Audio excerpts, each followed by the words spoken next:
What's up, guys? This is going to be a short video. We're going to get straight into it. All right. I want you all to know exactly what I'm thinking as I proceed through these markets. All right. A lot of people ask me or question why I have so much conviction. A lot of people question, why am I so confident in my investments? How do I remain optimistic? All right. And I want to give you all some of that mindset. Okay.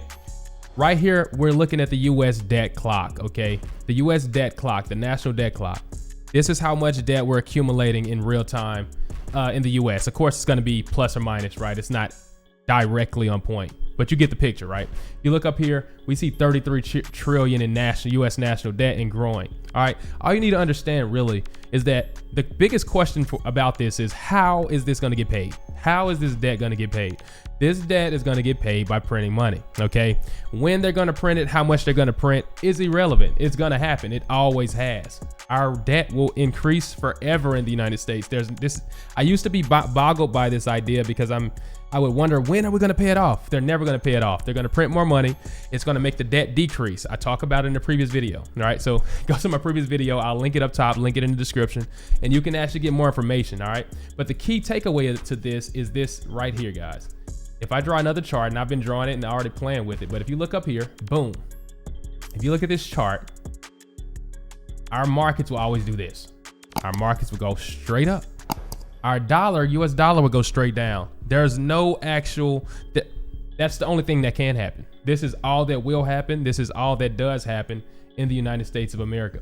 Once you understand this, you're in a better place. All right. So check out the previous video if you want to see that. Now, if you want proof, just look at the S&P 500 straight up. This is for the underlying reason is exactly what I'm saying. NASDAQ straight up.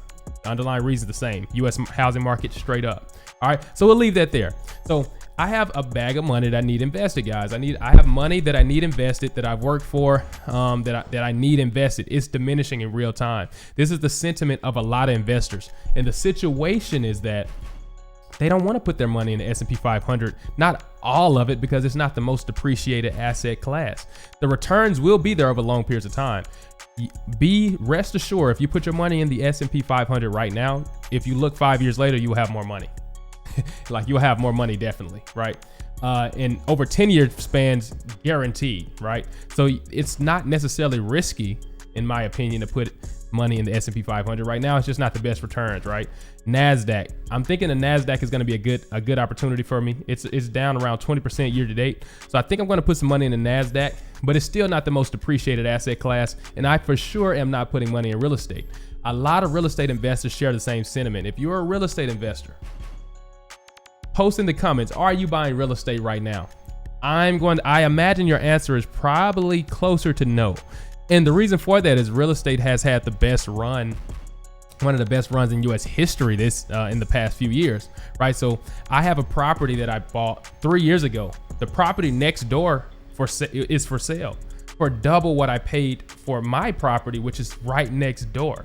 So imagine paying $300,000 for a property, and then it's $600,000 3 years later, the next door property. You just can't buy it. It's not a justifiable investment, right? So you have to wait for that to cool down.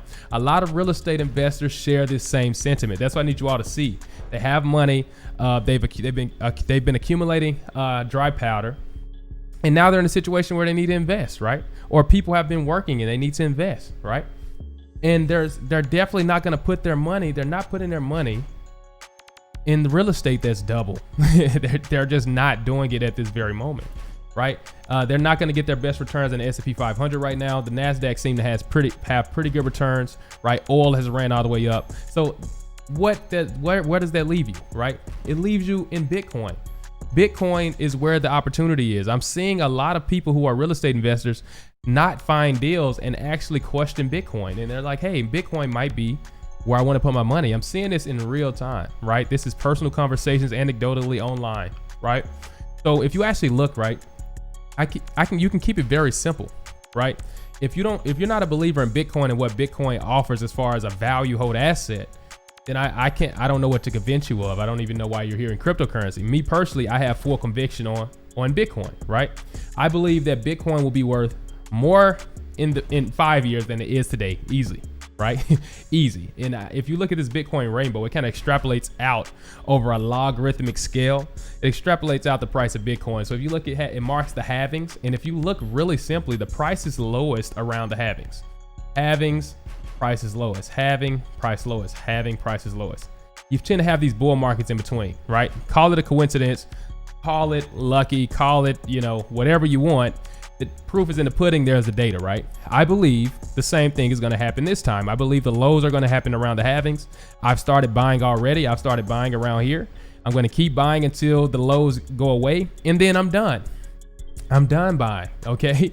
And the hype is going to come. The whole cycle is going to happen, and I'm here. I'm already in place. I'm already in position. I need you all to understand that these buy opportunities are not to be taken for granted. These are life-changing opportunities, and they're not going to last forever. These are opportunities that will not last forever. Okay. I need you to understand that the reason I was successful in real estate is because I bought early and I stayed.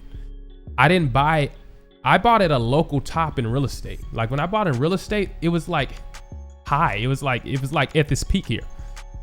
Like I bought a lot of real estate around here, right? 2017, yada, yada, right? People told me, hey, real estate's high. This isn't the best interest rate time. I shouldn't have bought. I said, you know what? I'm going to buy. I'm going to enter. And if you just stay long enough, boom, I have one of the best real estate portfolios I could have ever imagined.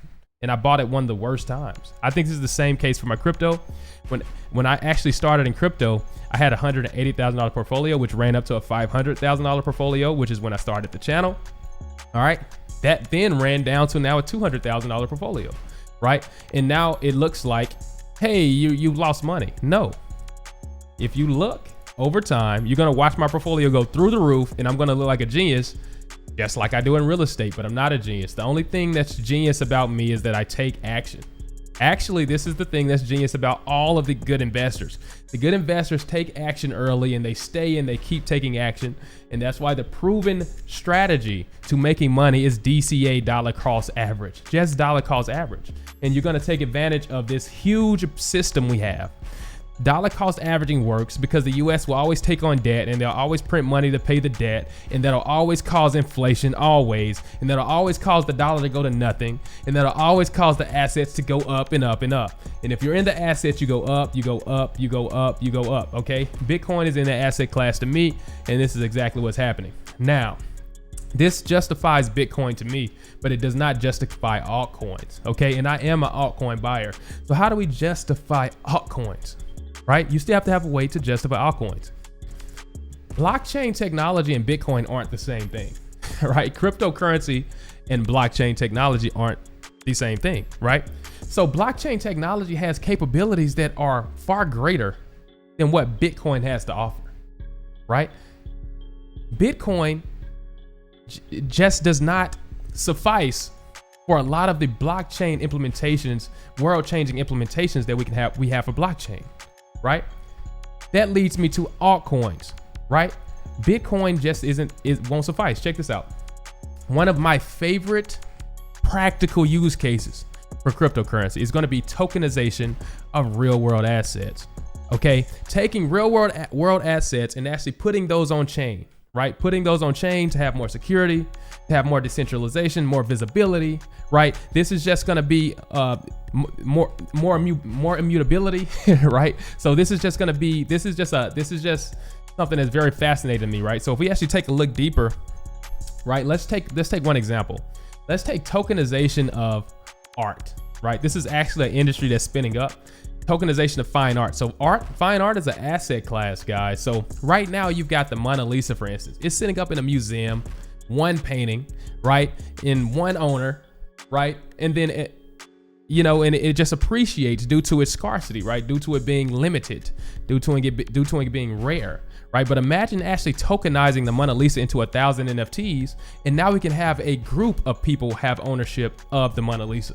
And we can trade those for value, right? That turns into a new industry, right? That's not going to be done on Bitcoin, right? The Bitcoin network will not handle that. All right, it's going to be altcoins, right? So let's actually take a look at payments. This is another practical use case. So when you're an investor in crypto, Bitcoin is self-explanatory in my opinion at this point. That's why I have ETFs coming. It's obvious, right? If you go to fidelity.com, you can see Bitcoin, you can see crypto, right? Even fidelity.com is confident in crypto, right? Primarily Bitcoin in my opinion. But altcoins, another practical use case, payments. Right now we have current payment infrastructure using credit cards. It is expensive, right? It is expensive. I was at the gas station a few days ago and I tried to use one of my credit cards and the guy said, hey, they charge us too much for you to use that credit card. So you can't use that credit card. So I had to switch credit cards, right? And the whole point is that the payment infrastructure using credit cards is actually quite expensive, right? So you actually see things spinning up like Shopify working with Solana to do USDC payments, right? And the cool thing about this is they can actually, the customer can actually come in and actually do a transaction and consolidate and close that out through a blockchain, right? That can be resolved in the back end with a blockchain instead of the Visa network, right? And with that being done, now the customer has cheaper expenses. The business has cheaper expenses. Shopify has less expenses, right? So it turns into a more scalable, a cheaper solution, right? So this is practical. And when we actually think about altcoins and we think about the adoption of altcoins and adoption of the blockchain ecosystem, we want to think about practical use cases. I know we have all these cool ideas that we want to, implement. We want to do all this crazy DeFi and we do all these amazing ideas, but these practical use cases are going to drive the adoption. All right. Big business is saying, hey, I don't know what DeFi is, but I know that using the Visa network costs a lot of money. And I know that using this Solana Pay costs not a lot of money. Or using whatever whatever crypto back-end engine or blockchain is way cheaper. That's practical. So these businesses can actually see the numbers and they can actually calculate that in and they can actually adapt, right? So these kind of things drive adoption, right? So these are the kind of things I'm looking at that justify altcoins for me, right? You want to actually pay attention to these narratives, right? Tokenization of real world assets like real estate, tokenization of real world assets like art. These different things are going to be done with altcoin. These are going to be done on these are going to be done on not Bitcoin, right? Now, the next question is going to be which chains will those things be done on, right? And we're going to actually start looking into ecosystems and trying to analyze which blockchain, which cryptocurrency is the best for different use cases. That way we can actually guide our investment. So I'll be doing a lot of that. I'll be doing a lot of that also. But with that being said, guys, I'm going to cut the video. I want to keep you all updated with everything I'm doing. And this is what was on my mind right now. So this is why I have so much conviction. This is why I'm investing. I expect prices to be higher tomorrow than they are today. I also have been successful in every market that I've invested in simply because I've joined early and I've never left. This is going to be the same for cryptocurrency. This is a time of a lifetime. This is the chance of a lifetime. This is nothing to take for granted. And I'll see you guys in the next video, man. Peace.